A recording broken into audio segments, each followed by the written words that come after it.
May 17, 1943. Kubinka Proving Ground, 40 kilometers west of Moscow. Lieutenant Colonel Dmitri Volkov stood at attention as American trucks rolled through the security checkpoint, their olive-drab paint still fresh from Atlantic crossings that had dodged German submarines for 6,000 nautical miles. The Lend-Lease convoy had delivered 43 military vehicles that morning, and Volkov's orders were explicit. Test everything. Compare performance against Soviet equivalents. Report findings to Red Army High Command by June 1st. His engineering team of 12 men moved between the vehicles with clipboards and measuring tapes, their breath visible in the cold morning air despite the calendar insisting it was late spring. When senior technician Petrov called out from behind a flatbed truck, Volkov expected another standard American supply vehicle, probably over-engineered and impractical like most Western designs. Instead, he discovered his testing team, gathered around what appeared to be the smallest military vehicle any of them had ever encountered. The Willys MB measured just 80 inches from bumper to bumper, roughly the same length as the hood on a Soviet Gaz truck, its boxy body perched on tires that looked appropriate for a child's wagon. The entire machine weighed 2,160 pounds, according to the shipping manifest, less than half the mass of the lightest Soviet military vehicle. Volkov walked slowly around the American machine, his practiced eye cataloguing details that confirmed every assumption about capitalist manufacturing philosophy. The body consisted of flat metal panels bent at right angles with no sophisticated curves or complex forming techniques. The engine displacement of 134 cubic inches would have been considered adequate for a motorcycle. Most damning of all, the maximum speed listed on the technical specifications claimed 65 miles per hour, over 100 kilometers per hour. Impossible for a military vehicle carrying this much equipment. If you're enjoying this deep dive into the story, hit the subscribe button and let us know in the comments from where in the world you are watching from today. Comrade Colonel, examine this construction, announced lead engineer Sokolov, running his gloved hand along the vehicle's side panel. Entirely flat surfaces, no structural sophistication whatsoever. Americans have built a metal box on wheels and called it a reconnaissance vehicle. The other engineers nodded in agreement, their skepticism growing louder as they discovered each new example of apparent American corner cutting. Volkov opened the hood and peered at the engine bay. The four-cylinder Willys power plant displaced 2,199 cubic centimeters and produced 60 horsepower at 4,000 revolutions per minute. By comparison, Soviet military trucks used engines that generated similar power while moving, vehicles weighing twice as much. The electrical system employed simple 6-volt components that appeared more suited to farm equipment than military service. The cooling system consisted of a basic radiator with no auxiliary systems or complex ducting. "Comrades," Volkov announced, his voice carrying the authority earned through 15 years designing Soviet military vehicles. "What we observe here represents everything problematic about American mass production ideology. They have sacrificed durability for manufacturing speed, engineering excellence for simplified assembly, and proven Soviet design principles for capitalist efficiency." He gestured toward the vehicle's obviously lightweight construction. "This machine would not survive 1 week of proper military service on the Eastern Front. Our mud alone would swallow it. Our winters would freeze its inadequate systems. Our distances would break its fragile components." The American Jeep sat in stark contrast to the robust Soviet vehicles Volkov's team had spent years perfecting. The Gaz 64 and its successor, the Gaz 67, featured heavy-gauge steel frames, reinforced suspension systems designed for the worst terrain on Earth, and engines built to operate under conditions that would destroy Western equipment. Where the Americans used thin metal panels, Soviet engineers specified thick steel plating, tested in temperatures ranging from 40 degrees below zero to scorching summer heat. Where the Willys employed simple mechanical systems, Soviet vehicles incorporated engineering solutions that reflected 2 decades of hard-won experience fighting across terrain that made Western Europe look like a paved highway. Technician Ivanov discovered the vehicle's maintenance log tucked behind the driver's seat, its pages revealing operational details in English that Sokolov translated for the group. The Willys had been manufactured at the Toledo, Ohio plant in February 1943, just 3 months earlier. Part of a production run that totaled 1,500 units per day. 1,500 units per day. The absurdity of that number struck Volkov like a physical blow. No serious military vehicle could be properly developed and manufactured at such a pace. Soviet factories producing the Gaz-67 averaged 43 vehicles per day across multiple shifts, and that represented the pinnacle of Soviet industrial capability. Comrade Colonel, interrupted Engineer Petrov, who had been examining the vehicle's drivetrain beneath the chassis. This American machine possesses four-wheel drive capability. The announcement drew surprised looks from the other team members. Four-wheel drive systems were typically reserved for the heaviest and most specialized Soviet military vehicles. On a machine this small and lightweight, such complexity seemed both unnecessary and expensive, exactly the kind of wasteful over-engineering that characterized American capitalism. Volkov crouched beneath the Willys to examine the transfer case and front differential himself. The American designers had indeed installed a complete four-wheel drive system, executed with the same philosophy of simplicity that characterized the rest of the vehicle. Instead of the complex multi-stage systems found in proper Soviet military trucks, the Americans employed a basic two-speed transfer case that could be engaged while driving. No elaborate procedures, no careful shifting sequences. Just a simple lever that connected the front axle to the drivetrain. The front differential appeared sturdy enough despite the vehicle's lightweight construction, though Volkov remained deeply skeptical about its durability under real combat conditions where Soviet vehicles operated daily. The afternoon sun climbed higher over Kubinka Proving Ground, casting sharp shadows across the testing facility that had evaluated every vehicle design in the Soviet arsenal. Volkov completed his preliminary visual assessment of the American Jeep with growing confidence in his initial conclusions.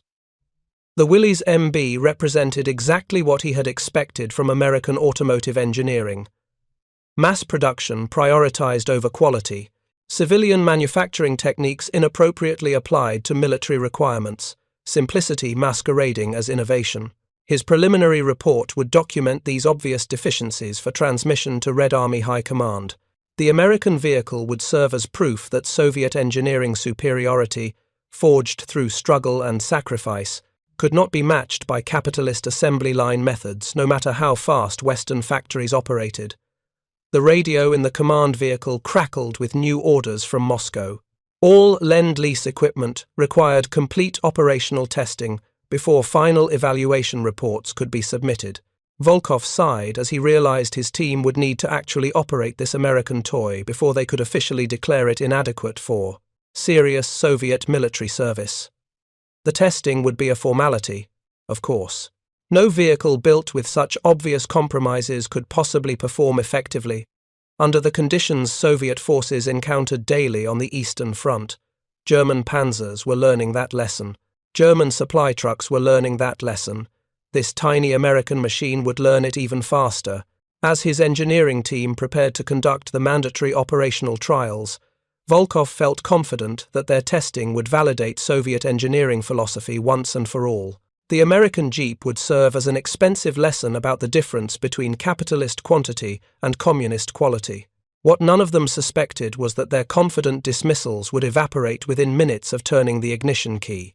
The American machine was about to demonstrate that sometimes revolutionary thinking came wrapped in deceptively simple packages, and sometimes the most sophisticated engineering looked like the simplest solution to complex problems.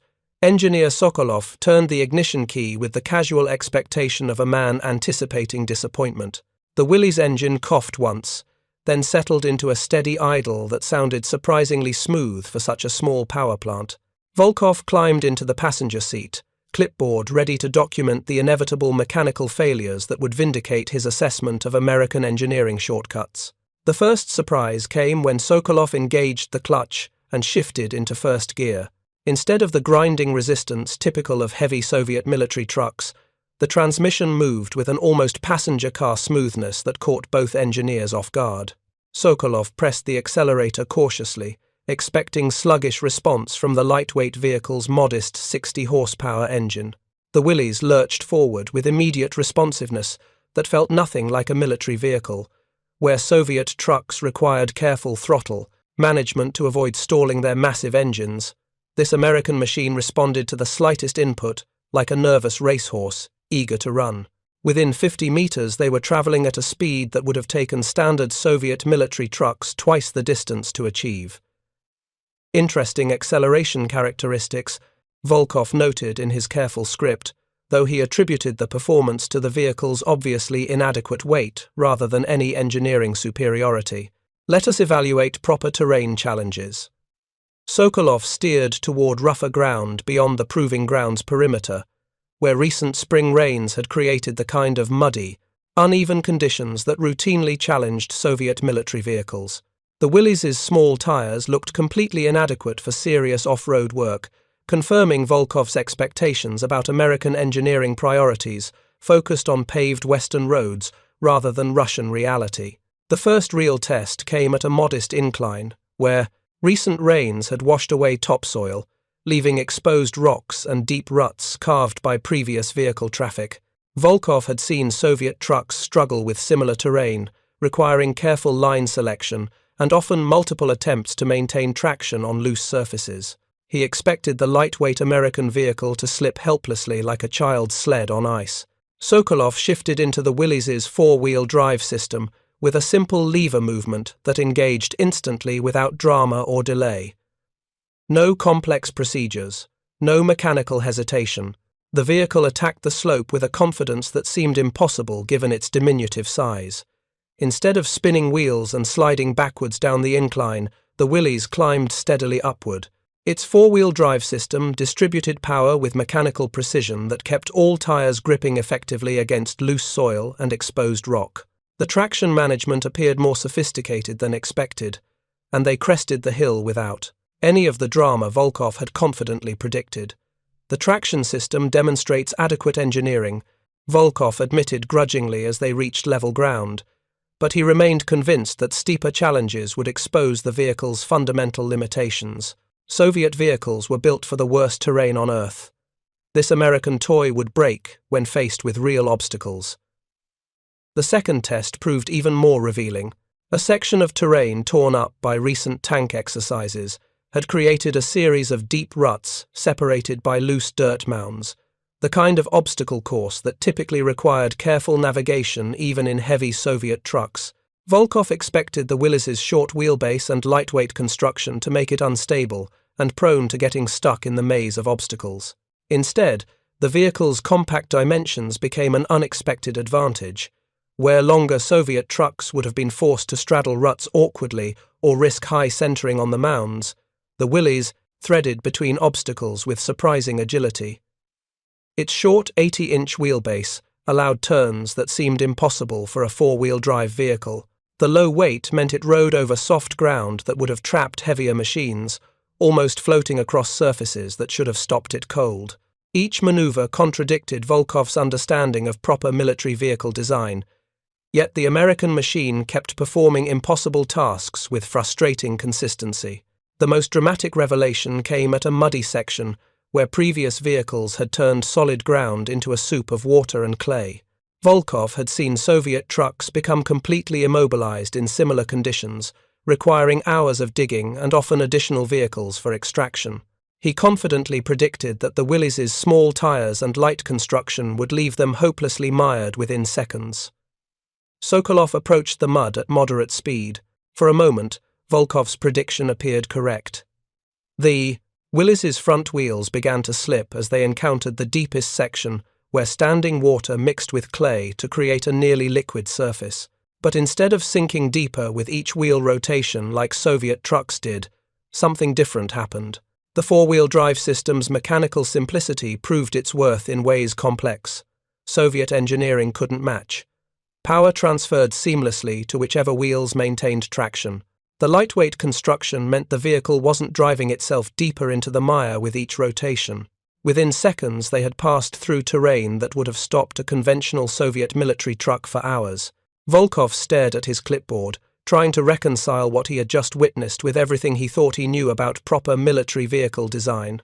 Soviet engineering philosophy emphasized strength through mass, durability through robust construction, capability through powerful engines moving heavy machinery. The American vehicle violated every principle, yet it worked. The final test came when Sokolov deliberately drove the Willys into a position where it became partially stuck between two large rocks embedded in the testing ground. In a Soviet truck, this situation would have required a crew of soldiers with shovels and possibly mechanical assistance from another vehicle. The standard procedure involved careful excavation and often hours of patient work by multiple men.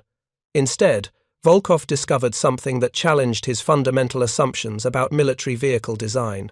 He and Sokolov simply lifted the rear of the vehicle manually and repositioned it.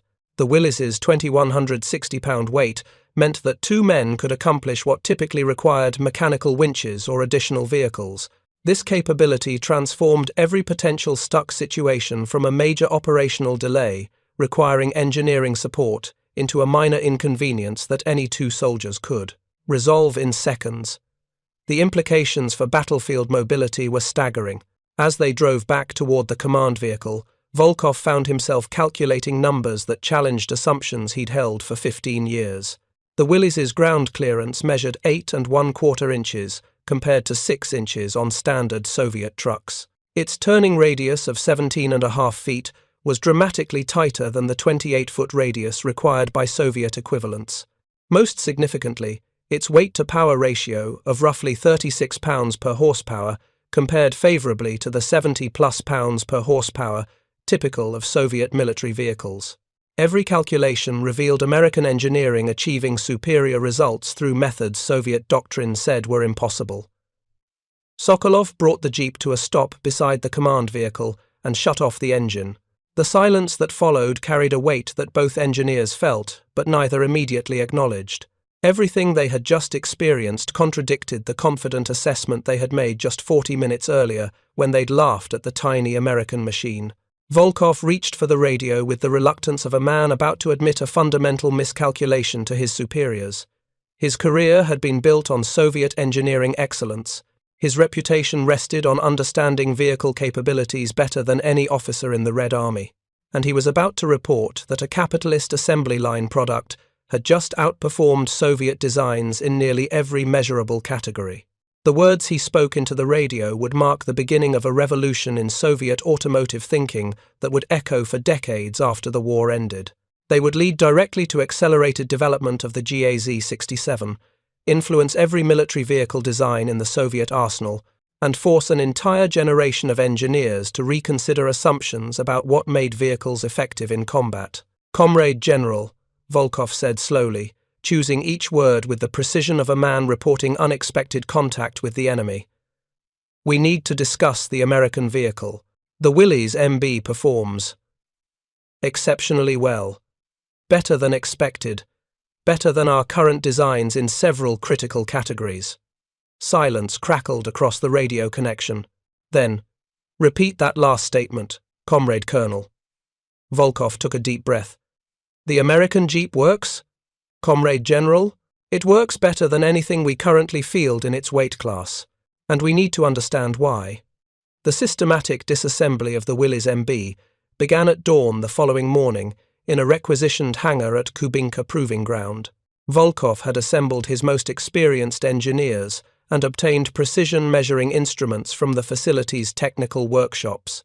What had started as routine evaluation of Lend-Lease equipment had transformed into something approaching archaeological investigation of a rival civilization's technology. Every component would be measured, weighed, analyzed, and understood.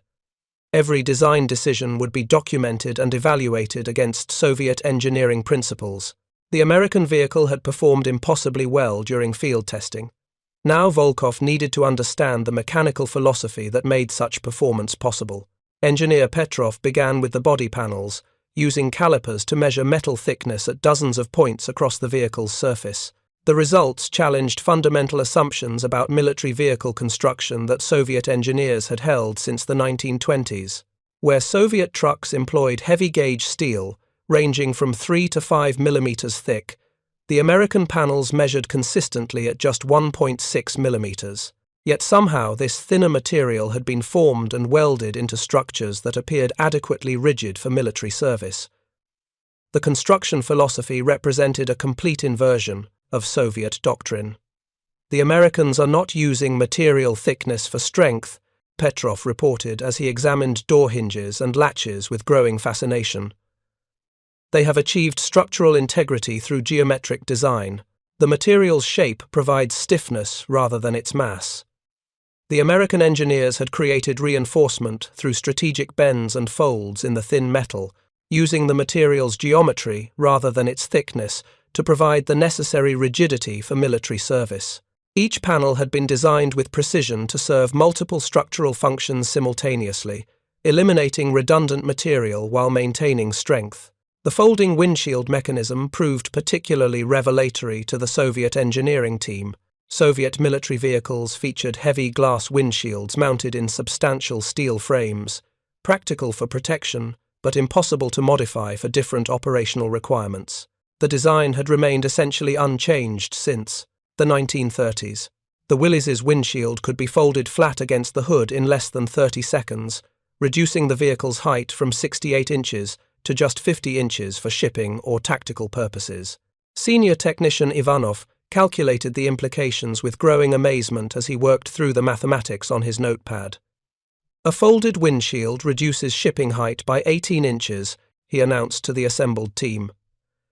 This means 40% more vehicles per transport ship, 40% reduction in shipping costs across the Atlantic Ocean, and the ability to fit under obstacles that would stop conventional military vehicles in combat situations. The Americans had solved multiple operational problems with a single, elegantly simple mechanism that Soviet designers had never even considered worth investigating. The windshield could be raised or lowered by any soldier in seconds without tools or special training, adding tactical flexibility that had no equivalent in Soviet designs. The transfer case and four-wheel drive system revealed even more sophisticated thinking, disguised as mechanical simplicity. Soviet engineers had always viewed four-wheel drive as a specialized capability, requiring complex, heavy components suitable only for the largest military trucks. The system added substantial weight and mechanical complexity that demanded expert maintenance. The American system weighed 68 pounds compared to over 150 pounds for equivalent Soviet components, yet provided more operational flexibility and simpler maintenance procedures.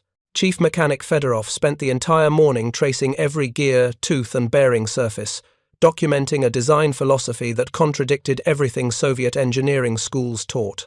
Two-speed operation with part-time engagement, Fedorov reported to Volkov, his voice carrying a mixture of professional admiration and ideological confusion. High range allows road speeds exceeding 100 kilometers per hour. Low range provides maximum torque for extreme off-road conditions. The operator can engage four-wheel drive while the vehicle is moving, without stopping or complex procedures. Soviet four-wheel drive systems required vehicles to halt completely for engagement, often taking several minutes and considerable mechanical knowledge to operate properly.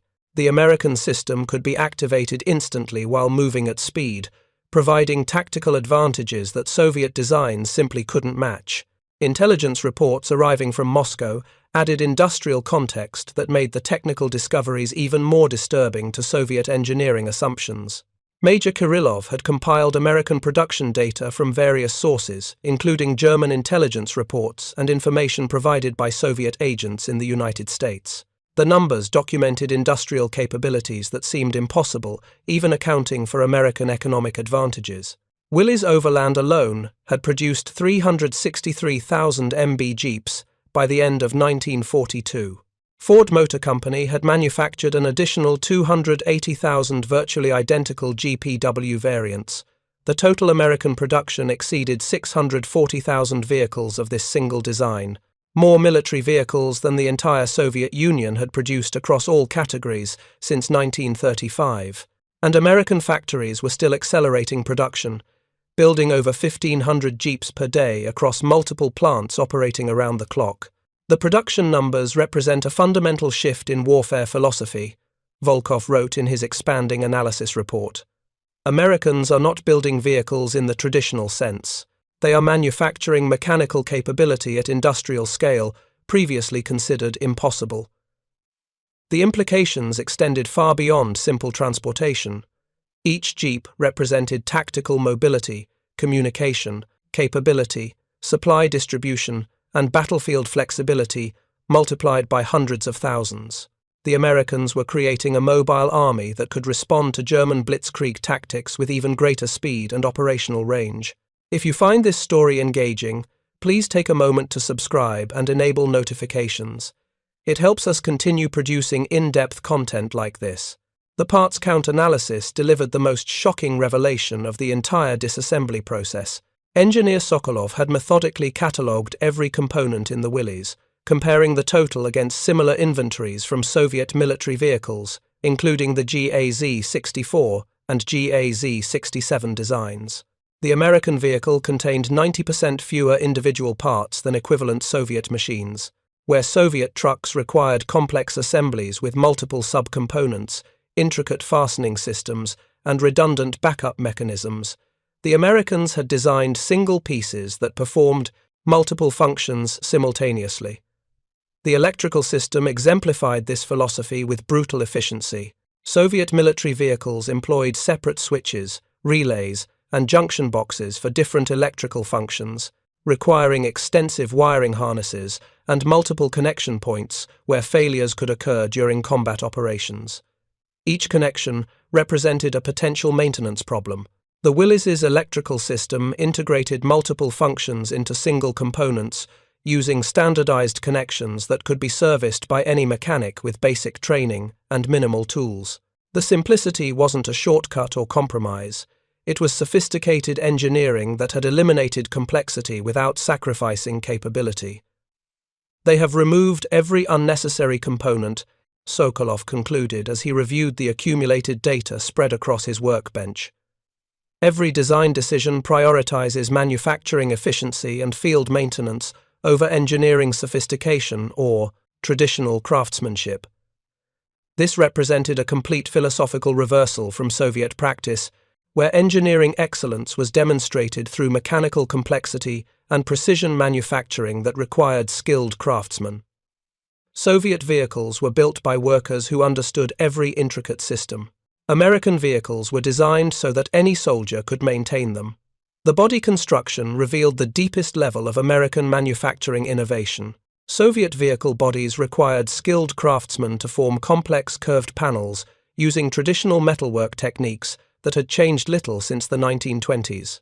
Each panel was individually shaped, fitted, welded, and finished through processes that required considerable time and specialized labor.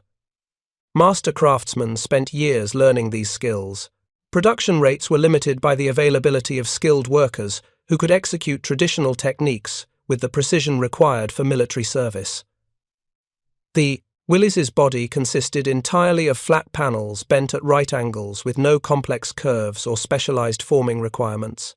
Any reasonably equipped factory could stamp out identical panels at high speed using relatively simple tooling and unskilled labor. Workers needed minimal training to produce components that fit together precisely. The geometric simplicity that had initially appeared crude to Soviet eyes now revealed itself as a sophisticated manufacturing strategy designed for maximum production efficiency. The Americans had engineered their vehicle for assembly line production at scales Soviet industry couldn't begin to approach with traditional methods. As evening shadows lengthened across the hangar floor, Volkov compiled his findings into a comprehensive report that would fundamentally challenge Soviet automotive philosophy. The Americans had not built an inferior vehicle through shortcuts and compromises as he had initially believed. Instead, they had revolutionized the entire concept of military vehicle design. The Willys MB prioritized functionality over tradition, manufacturing efficiency over engineering pride, and operational effectiveness over mechanical sophistication. Every component served multiple purposes. Every system was designed for rapid production and simple maintenance.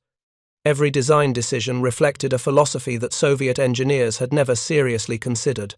The final sentence of his technical report captured a realization that would reshape Soviet automotive development for decades after the war ended. Volkov wrote it carefully in his precise script, understanding that these words would be read by engineers throughout the Soviet military-industrial complex. We have been building monuments to engineering excellence. The Americans are building tools for winning wars. The classified directive from Red Army High Command arrived at Gaz Plant No. 1 in Gorky on May 25, 1943, bearing the highest priority designation and signed by officials whose authority came directly from Stalin himself. Chief Engineer Viktor Grachev read the document 3 times before its full implications were registered, each reading revealing new layers of urgency embedded within carefully worded instructions. Accelerate development of domestic reconnaissance vehicles to match American Willys MB capabilities. Priority maximum. Technical specifications and operational analysis from Kubinka Proving Ground trials attached. The vehicle must possess equivalent performance while maintaining distinct Soviet design characteristics. The attached materials included Volkov's complete technical analysis, dozens of precise measurements, performance specifications, and most importantly, photographs documenting every mechanical system and design detail of the American Jeep. Grachev spread the documents across his drafting table, studying them with the methodical attention that had earned him recognition as one of the Soviet Union's most capable automotive engineers. The challenge appeared deceptively straightforward at first examination. Gaz had been manufacturing the Gaz-64 reconnaissance vehicle since March 1941, developed in just 50 days from initial concept to running prototype. That vehicle had been inspired by newspaper photographs of American Bantam prototypes, created before any actual American Jeeps reached Soviet soil. But the GAZ-64 had problems. Its narrow track width of 1,250 mm caused instability and frequent rollovers on uneven terrain. Only 646 units had been produced before manufacturing was disrupted by the German invasion. The vehicle needed fundamental redesign, and the American Willys provided the perfect blueprint for improvement. Grachev assembled his design team on May 27. Senior designer Malenkov brought expertise in body construction developed through years working on Soviet truck designs. Drivetrain specialist Zhukov had helped develop existing 4-wheel drive systems for commercial applications. Together, they would create a vehicle that matched American capability while serving Soviet operational requirements. Comrades, Grachev began, gesturing toward the photographs and specifications spread across the conference table. We have been tasked with creating a vehicle that matches American performance while reflecting Soviet engineering principles. This requires understanding not just what they built, but why they made specific design decisions. The first challenge involved engine selection. The Willys' engine produced 60 horsepower from 134 cubic inches of displacement, achieving performance through relatively high engine speeds and sophisticated carburation developed for American gasoline quality. Soviet fuel quality varied wildly depending on supply conditions and refinery output. Gaz's closest equivalent was a modified version of the GAZ-M 4-cylinder engine, displacing 3,280 cubic centimeters and producing 54 horsepower. The larger displacement provided additional torque for low-speed operation that Soviet doctrine emphasized, compensating for fuel quality variations that American engineers never had to consider. If we can keep total vehicle weight under 1,320 kilograms, we should achieve performance equivalent to the American original, Zhukov noted as he calculated power-to-weight ratios on his slide rule. This represents a significant reduction from our existing military vehicles, requiring fundamental changes in construction methods and material selection. The body design proved even more challenging than powertrain selection. Malenkov studied the American photographs with growing appreciation for their manufacturing efficiency. The flat panel construction that had initially appeared crude now revealed itself as sophisticated production engineering designed for rapid assembly by unskilled workers. We cannot simply copy their appearance, Malenkov explained to the team, understanding the political implications of producing obvious American replicas, but we must adopt their construction philosophy to achieve equivalent production efficiency while creating a distinctly Soviet aesthetic. He began sketching alternative body designs that employed similar flat panel techniques while creating unmistakably Soviet styling. The resulting drawings showed a vehicle that shared the Willys' functional characteristics while appearing different enough to satisfy political requirements. wider fenders, different grille pattern, subtle changes that maintained Soviet identity. The four-wheel drive system presented complex technical challenges that would determine whether Soviet industry could match American manufacturing sophistication. GAZ had developed four-wheel drive capabilities for existing trucks, but these systems were heavy, expensive, and designed for specialized applications requiring expert operators. The American approach integrated four-wheel drive as a standard feature available to any soldier without special training or complex procedures. Zhukov spent weeks analyzing the American transfer case design, creating detailed drawings that revealed mechanical elegance achieved through clever engineering rather than complex mechanisms. They have achieved simplicity through sophisticated design rather than adding complex components, he reported to Grachev with professional admiration that transcended ideological boundaries. Two-speed operation with part-time engagement. Total weight, less than 70 pounds. Instant operation while driving. Our current systems weigh over 150 pounds and require complete stops for engagement.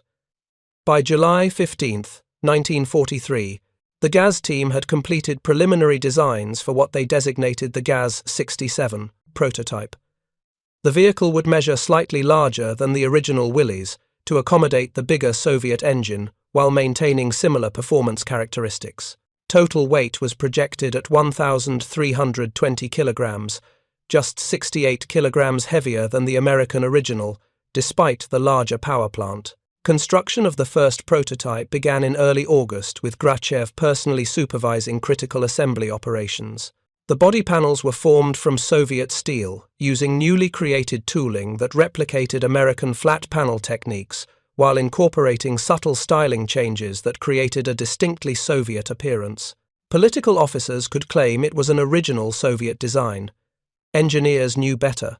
The four-wheel drive system combined American design principles with Soviet manufacturing capabilities, resulting in a mechanism that operated as smoothly as the original, while being built to specifications achievable by Soviet factories, operating under wartime conditions. Materials were substituted where American components were unavailable. Dimensions were adjusted to fit Soviet manufacturing tolerances. The completed GAZ 67 prototype rolled out of the experimental workshop on September 23, 1943, exactly 4 months after receiving Volkov's initial report from Kubinka. Grachev conducted the first test drive himself, following a route that replicated many of the terrain challenges used to evaluate the American Willys. The results exceeded expectations. The GAZ 67 climbed hills that challenged conventional Soviet trucks, navigated mud that would have stopped standard military vehicles, and demonstrated agility that seemed impossible for something built in Soviet factories. Most importantly, the vehicle could be manufactured using existing GAZ production facilities with minimal tooling changes. Within weeks, the GAZ 67 entered production with the first units, delivered to Red Army forces in October 1943. The Soviet Union finally had a reconnaissance vehicle that could match American Jeep capabilities, built with Soviet materials by Soviet workers in Soviet factories. But even as the first Soviet Jeeps rolled off production lines, intelligence reports from multiple fronts were revealing numbers that would transform Grachev's engineering triumph into a sobering lesson about the difference between technical capability and industrial reality. The Americans weren't just building good vehicles. They were building them in quantities that made Soviet production look like a craftsman's hobby. The intelligence reports arriving at GAZ throughout late 1943 and early 1944 painted an increasingly stark picture that transformed the GAZ 67 program from triumph into a painful mathematics lesson. Each monthly briefing contained American production numbers that seemed designed to mock Soviet industrial capabilities with their sheer impossibility. By January 1944, American Jeep production had exceeded 500,000 units delivered to Allied forces across every theatre of war. Willys Overland alone was completing over 1,500 vehicles per day at their Toledo facility, a production rate that exceeded GAZ's total monthly output across all vehicle categories combined. Ford's massive River Rouge plant was adding another 1,000 Jeeps daily to the American arsenal, while dozens of subcontractors manufactured components at scales that dwarfed the entire Soviet automotive industry. American factories were producing more Jeeps in a single 8-hour shift than the Soviet Union could build in a month. Grachev stood in his office, reviewing production reports that documented the cruel arithmetic of industrial warfare. GAZ had managed to complete 4,851 GAZ-67 vehicles since production began in September 1943. Each vehicle represented a triumph of Soviet engineering skill, carefully assembled by workers who understood every mechanical detail of their work. But the Americans were producing more Jeeps in 3 days than GAZ had built in 4 months. The numbers made mockery of Soviet claims about matching Western industrial capabilities through superior planning and worker dedication. The material shortages that began affecting production in January 1944 revealed deeper structural problems plaguing the Soviet war economy. Steel allocations for non-essential military production were reduced by 30%, then cut another 40% in March. By summer, critical materials, including rubber for tires, copper for electrical systems, and specialized alloys for drivetrain components, had become virtually unavailable. Production manager Volodsky delivered increasingly desperate monthly reports with the resignation of a man watching inevitable defeat unfold in manufacturing. Statistics. February production: 397 units completed, 412 units awaiting tires. March production: 263 units completed, 587 units awaiting electrical components. April production: 141 units completed, 734 units in various stages of assembly awaiting materials. Soviet factories were building vehicles faster than they could obtain components to finish them. Assembly lines filled with partially completed GAZ-67s, waiting for parts that might never arrive. Workers stood idle beside incomplete vehicles, their skills useless without materials to work with. The fuel crisis that began affecting all Soviet military operations in 1944 added another dimension to the GAZ-67's operational limitations. Even vehicles that had been completed and delivered to military units often sat immobilized due to gasoline shortages. Field reports from various present fronts indicated that many GAZ-67 had been converted to stationary power plants rather than serving their intended transportation role. Lieutenant Colonel Volkov's field assessment from the Ukrainian front provided a sobering operational perspective on Soviet technical achievement versus practical reality. The GAZ-67 performs excellently when fuel is available and terrain permits operation. Mechanical reliability equals captured American vehicles in most categories. However, logistical constraints limit actual utilization to less than 20% of potential operational capacity. Most vehicles remain immobilized due to fuel shortage rather than mechanical failure. The contrast with American logistical capabilities became increasingly apparent as intelligence reports revealed the scope of Allied supply. Operations. American forces were operating Jeeps at maximum capacity across multiple theaters simultaneously, with fuel supplies so abundant that vehicles could be used for non-essential transportation without concern for conservation. The Americans had solved not just the technical challenge of building effective military vehicles, but the far more complex problem of keeping hundreds of thousands of them operational under combat conditions across 3 continents. Soviet engineering excellence meant nothing if vehicles sat motionless for lack of gasoline. Grachev's engineering team continued refining the GAZ-67 design throughout 1944, despite an increasingly constrained production environment. They developed improved carburation systems for better fuel economy, simplified electrical systems to reduce copper requirements, and created alternative material specifications to work around critical shortages. Each modification represented sophisticated engineering problem-solving that enhanced the vehicle's technical capabilities. Better performance per litre of fuel, more reliable operation on lower-quality gasoline, easier maintenance with fewer specialized tools. Soviet engineers were doing everything possible to optimize their design, but these improvements only highlighted the fundamental disconnect between Soviet engineering excellence and strategic reality. The GAZ-67 had become a superior vehicle that could not be produced in meaningful quantities, operated effectively, or sustained logistically. Every technical advancement seemed to mock the industrial limitations that prevented exploitation of engineering achievements. The final production halt came in August 1944, when steel allocations for civilian vehicle manufacturing were terminated entirely to support tank production for the final push toward Berlin.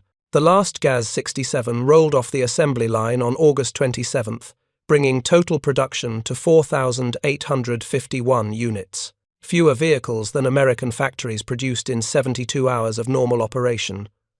Soviet engineers had successfully decoded American engineering principles, created manufacturing processes that matched their efficiency while exceeding their precision, and built a vehicle that performed better than the original design in several categories.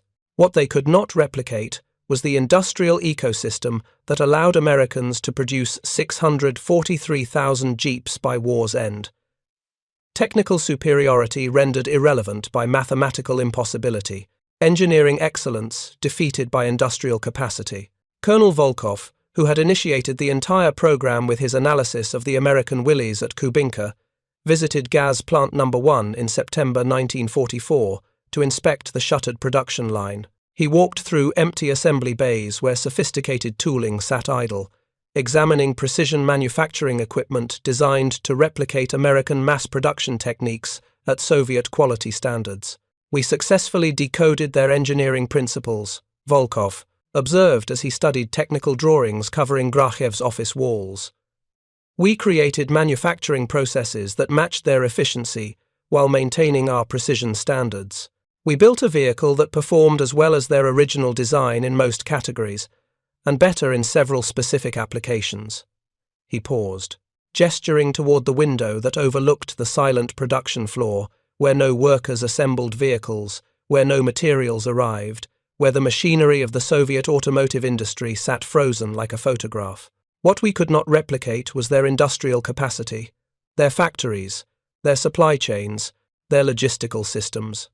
The numbers that defined the GAZ-67's legacy were written not in technical specifications or performance data, but in production statistics that documented the limits of engineering excellence without an industrial ecosystem to support it. 4,851 Soviet vehicles completed compared to over 643,000 American Jeeps produced by war's end. Technical capability rendered meaningless by industrial mathematics that no amount of engineering skill could overcome. Grakhev's final report to Red Army High Command contained a single sentence that captured the entire program's lesson. "We successfully copied their engineering. We could not copy their factories, their supply networks, or their industrial philosophy." The American Jeep had taught Soviet engineers how to build superior military vehicles through revolutionary design thinking, but it could not teach Soviet industry how to build them in quantities that modern warfare demanded, or how to keep them supplied with fuel and parts across thousands of kilometers of front lines. As 1944 drew to a close with Soviet forces pushing toward Berlin despite chronic vehicle shortages, the GAZ-67 program stood as a monument to both Soviet engineering capability and the harsh realities of industrial warfare that no amount of technical skill could overcome. The vehicle that had promised to give Soviet forces mobility advantages equivalent to American equipment instead became a symbol of technical achievement, rendered strategically meaningless by industrial limitations. Engineering excellence was defeated not by better designs, but by factories that could produce adequate designs in unlimited quantities. The American Willys MB had revolutionized more than vehicle design. It had demonstrated that in modern industrial warfare, the ability to manufacture adequate equipment in massive quantities mattered more than the ability to engineer perfect equipment in limited numbers. Speed of production defeated perfection of design. Industrial capacity trumped engineering sophistication. Soviet engineers learned the lesson well. After the war, they would apply American manufacturing philosophy to every military vehicle design, prioritizing simplicity and production efficiency over traditional craftsmanship. The GAZ-69, developed in 1946, embodied these lessons fully. But during the war itself, when it mattered most, the simple American Jeep had taught the Soviet Union that defeating German Blitzkrieg tactics required more than matching their engineering excellence. It required industrial capacity to flood battlefields with mobility faster than the enemy could destroy it. The Americans had that capacity. The Soviets did not, and all the engineering genius in the world couldn't bridge that gap. Thank you for watching. For more detailed historical breakdowns, check out the other videos on your screen now, and don't forget to subscribe.